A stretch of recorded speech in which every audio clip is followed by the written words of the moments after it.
সারাদিন ভীষণ ব্যস্ততার মধ্যে পার করলাম। সংসারে কাজকর্ম, রান্নাবান্না সবকিছু সেরে আবার সন্ধ্যায় গেলাম শ্রীমন সোনাকে নিয়ে ডাক্তারের কাছে। শুক্র শনিবার বাদে দেখা যায় ওই একই টাইমে ঘুম থেকে ওঠা হয় 6টার দিকে। আজকেও ঠিক তাই। উঠে ফ্রেশ হয়ে কিচেনে এসে রান্নাবান্নাও শুরু করে দিয়েছি। গতকালই সবজি কেটে রাখছিলাম। ওই 4-5 রকমের সবজি দিয়ে একটা মিক্সড সবজি রান্না করা হবে, আর সাথে হলো রুটি করা হবে। হলুদ, লবণ, তারপর তেলে রাখা জিরা গুঁড়া আর কয়েকটা কাঁচামরিচ দিয়ে দিলাম। যেহেতু সকালের খাবার, একটু ঝাল কম করেই রান্না করব। আর এখানে রুটি করার জন্য আটাটাও সিদ্ধ করে নেব। তারপর চা করব। চা খেয়ে আস্তে ধীরে রান্নাবান্না করব। তো আটাও সিদ্ধ হয়ে গেছে। প্রথমে হলো আমার জন্য চা করে নিলাম।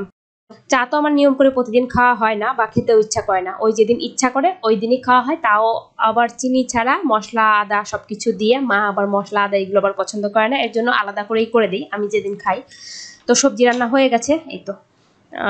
তারপর হলো আমরা চা শেষ করে এখন রুটি মা বেলে দিচ্ছে, রুটিগুলো সেঁকে নেব। ব্যাস ঝটপট করে তাহলে হয়ে যাবে। শীতের সময় তো দেখা যায় ওই নিয়ম করে একবার চা খাওয়া হয়, বা মাঝে মধ্যে কোনো দিন 2বার খাওয়া হয়। আর শীতের সময় চা খেতে ভালোই লাগে। আর বেশি গরম পড়লে 10 দিন 15 দিন হয়ে যায়, তাও দেখা যায় একবার চা খাই না, এই আর কি। তো সবগুলো রুটি আমার সেঁকে নেওয়া হয়ে গেছে। এখন প্রায় ওই 10টার মতন বেজে গেছে। টুকিটাকি এর মাঝে অনেক কাজকর্মই করা হয়েছে। তো খাবার খেয়ে এখন দুপুরে যা রান্নাবান্না করব সবকিছু গুছিয়ে নিলাম। সবজি টবজি সব মা কেটে দিয়েছে, আমি এই মাছটা পরিষ্কার করে নিলাম। আজকে কাতল মাছ রান্না করা হবে, তারপর শাক ভাজি করা হবে, লাউ রান্না করা হবে। আজকে সব মশলা বেটে নিয়েছি, আর সাথে তো ডাল রান্না করা হবেই। আদা, তারপর জিরা, গরম মশলার পেস্ট সবকিছু বেটে নিয়েছি। আজকে বাটা মশলায় ভালো করে মাছ রান্না করব। আসলে রান্নাবান্না ওই যে মন দিয়ে যখন করা হয় তখন ভালোই হয়। মা আসার পর প্রতিদিন দেখা যায় মা একদম ভোরে উঠে স্নান করে ঠাকুর পূজা দিয়ে দেয়, আর এর জন্য আমি একবারে রান্নাবান্না করে পরে আস্তে ধীরে স্নান করি। তো মাকে 1 কাপ চা করে দিলাম, এখন বসে একটু চা খাক।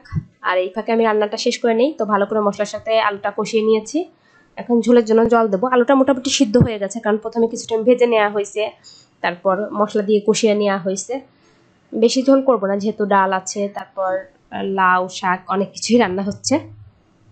তো মাছটা দিয়ে দিলাম, ব্যাস ফুটে উঠলে একটু গরম মশলা পেস্ট দেবো, তাহলেই মাছ রান্না হয়ে যাবে। আজকে ডালটা পরে রান্না করব। এই যে মাছ রান্না হয়ে গেছে, মানে গরম মশলার পেস্ট দিয়ে 1 মিনিট পরেই নামিয়ে নেব। আসলে বাটা মশলা রান্নার কালারটাও যেমন সুন্দর হয়, খেতেও ভালো লাগে। এদিকে লাউ রান্নাও কিন্তু হয়ে গেছে, লাউটাও নামিয়ে নিতে হবে। একটু ধনিয়া পাতা দেবো নামানোর আগে, এই আর কি। তো মাছটাও নামিয়ে নিয়েছি। এখন হলো শাক বসাবো, তারপর হলো ডাল রান্না করব। আমি মানে শাক রান্না করার জন্য তেলে ওই পেঁয়াজ রসুন ভাজতে দিয়ে ওই রুমে গিয়েছি শ্রীমন সোনার সাথে কথা বলতে গিয়ে, এসে দেখি পেঁয়াজ রসুন সব পুড়ে গেছে। তো তুলে পরে হলো আবার শুধু কালিজিরা শুকনো মরিচ ফোড়ন দিয়ে শাকটা রান্না করেছি। তো ডালও হয়ে গেছে। আর এটা বেশ অনেক পরে, মানে সন্ধ্যার পরে ওই 8টার দিকে আমরা বের হয়েছিলাম ডাক্তার দেখানোর জন্য শ্রীমন সোনাকে নিয়ে। আমাদের পাশেই আমরা যেখানে থাকি।